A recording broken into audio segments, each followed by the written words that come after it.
Spartanburg County is working to address neglected properties across the area. One major part of this is abandoned hotels. In the first edition of our look at problem properties, 7 News reporter Ayla Ferrone checks out some of these places and what needs to be done.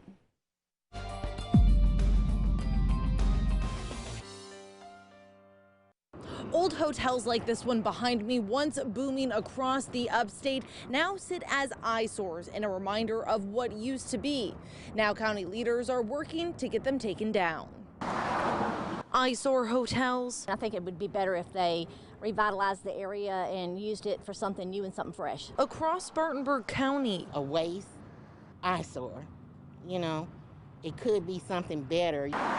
Bringing down the value and vitality of the areas nearby. It's affecting people, whether they realize it or not. County leaders like Councilman David Britt say these spots were once hubs for community and growth. But in the past several years, that has all changed. It was just a haven for drug use. Homeless people were living in it. The old Spartanburg motorhome condemned and part of it demolished.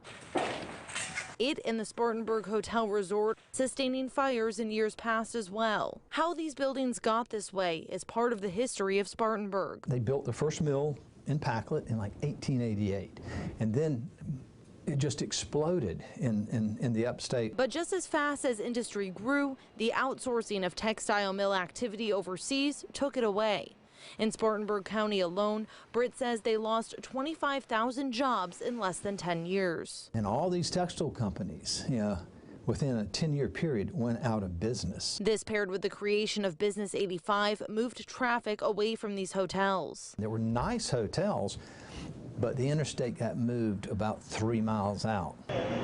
The county has spent the past few decades working to improve that, bringing in new manufacturing business like BMW. We lost all these jobs. We had to have a win, and we had to have a big win to pull Spartanburg out. But Britt says it takes longer to build a community up than it did to take it away. It's almost like turning a battleship around in a creek.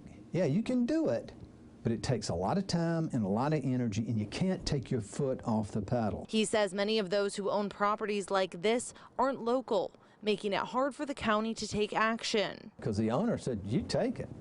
I don't want it. And then all of a sudden you got to tear a facility down. It could cost as much as $1 million. And then what are you going to do with it? But he has a message for those people. Get it cleaned up, get it right.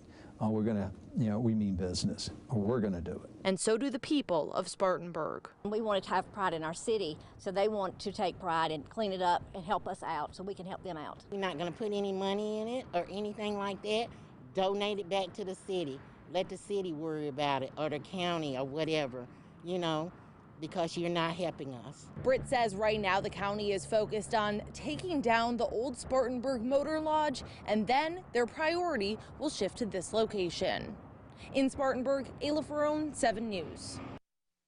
Now, if you know of an abandoned or neglected property that you want checked out, let us know. Email us at problemproperty@WSPA.com.